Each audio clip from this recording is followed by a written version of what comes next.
That's where the good news kind of ends. Their demographic structure is obviously far better than Europe or East Asia's, but it's not as good as it used to be. They started urbanizing very seriously in the early 1990s and have been aging as a result. So actually, Mexico has a significantly healthier demographic structure now. But more importantly, the infrastructure and the political infrastructure in India is poor, and it's difficult to integrate among the cities and among the regions. So as we lose Chinese manufacturing, countries around the world are going to pick up pieces of that to service their own markets. India is part of that story, but India will never rely on other countries politically, and honestly, it can't economically, for participating in a multi-country supply chain systems like we're familiar with in Europe and in North America. India will produce things for Indians. And when you're producing things for 1.5 billion people, that is a global story. But India will not be trading with hardly anyone as part of that story. I think Brazil has had its moment. Brazil's infrastructure is really difficult because it's built basically on imagine Brazil as a table, but two of the legs have been knocked out. Unfortunately, the high end is on the coast. So the cities on the edge can access the interior, but it's very hard for them to get to the water. And that's why Sao Paulo is the biggest one, because it's on top of the plateau and it has a little bit more room to expand. That makes it very difficult for Brazil to integrate with anyone, even Argentina. They were able in the 80s and 90s to develop a series of technologies and some manufacturing capacity that was fairly impressive. But then the Chinese came in under the first Lula government and set up a bunch of joint ventures and basically raped the Brazilians of all of the technology, and then went back home and stole all of Brazilians' market share in global trade and destroyed the entire manufacturing base. So that story is over. So Brazil is still a commodities producer, and that's about it. They have a demographic structure that's similar to India, so good, but not as good as Mexico. Yeah, you think Brazil will be the next Russia? To expect Brazilian commodities to fall off the market, especially when it comes to things like iron ore. But the capital cost of developing stuff in Brazil is just higher than the global average. And whenever there's a competing source that opens up, it's able to undercut the Brazilians on price. That's probably most obvious in oil. Yes, they've got the pre-salt. Yes, by the numbers, Brazil probably can become an exporter to the tune of 3 or 4 million barrels a day. But you're talking about a cost of production in those zones. It's at least $80 to $90 a barrel, and that's some of the highest in the world. And not just because I have citizenship. A couple other things that are kind of color that. The United States has the highest security of any country.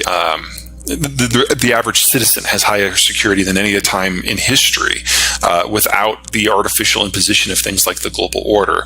And we're probably going to have to double the size of the industrial plant over the course of this next decade simply to produce the things that we used to get from imports. And if you think of the last time that the United States had a growth spurt like that, and the last time the Germans were dealing with security and economic dislocations, 1 million Germans came to the United States in the 1840s and changed our political culture forever.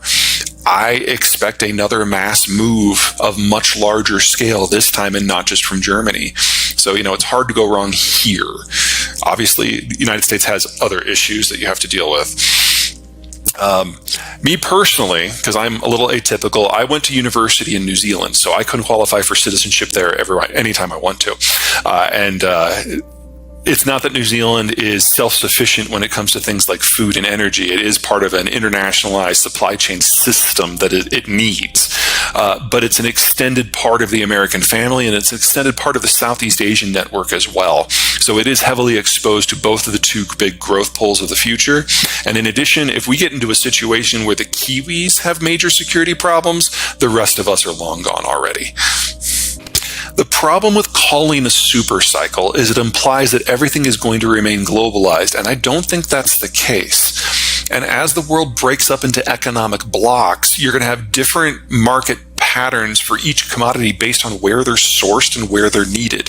Okay. So in the case of the Western Hemisphere, which is probably going to be more or less one block, this is where most of the world's copper comes from, with Chile, to a lesser degree Bolivia, and then the United States and Canada being the big players. So when you're talking about the world needing to triple the amount of copper, we can't do that. But if all the major copper producers are in one block, then all of a sudden it becomes very doable because we don't need to triple it. We just take the parts that we're going to the rest of the world and we use them locally. That works here. It probably will with lithium as well. All the cobalt's in Congo. There's no way to make that work. Most of the nickel is in Russia. Oh my God, now we're talking about doing a neo-colonial war into Siberia in order to keep the nickel flowing? Oh! So you break up the markets, and the very concept of a super cycle doesn't mean the same thing. Yeah. Months where, like, say, the Swedes actually drop the information they've got, and the Europeans just completely stop all oil and natural gas that is flowing west from Russia. I'm not just saying stop stop the flows, because that's where this leads. Energy prices globally skyrocket. And then the Biden administration is going to have to make some interesting choices. In existing American law, the American president can shut off oil exports with a flick of a pen. Does not require Congress. So we could see the world losing Russian oil and American oil at the same time. And in that sort of scenario, you easily get a global price that goes above 150 or even 200. And you easily get a price in the United States that drops below 70 and never rises past 70 again. Again, we're not in a single market anymore, and commodities have yet to reflect that. But that would mean... From a global point of view, a global recession is already hardwired in. The IMF actually expects the lowest growth that we have seen since at least the 1980s for the next decade. That it does not take into account demographic decay. That does not take into account a Russia war that goes to its logical conclusion one way or another. So the best case scenario for the world as a whole is roughly 0% growth for the next 10 years. It does not take a lot to take a 0% growth story into recessionary territory. We all need to just kind of pencil that in. But 0 or below on average is not the same as 0 everywhere. In the case of the United States, we need to double the size of the industrial plant. That's highly inflationary, but that's a massive growth story. So I buy American stocks right now. Yeah, well, one of the things to keep in mind is as the baby boomers are leaving the market because they're all retiring and cashing in their investments, in a couple of years, we're going to be in an environment where if you have capital, that's going to be very valuable. And we're nearing an interesting entry point into the financial markets that can maintain liquidity. I don't consider myself even a quasi-expert in that category. The problem is that so many of them have industrial uses in addition, and in the green transition and a lot of this retooling of manufacturing that we have to do on a global basis anyway, a lot of them have a lot of needs.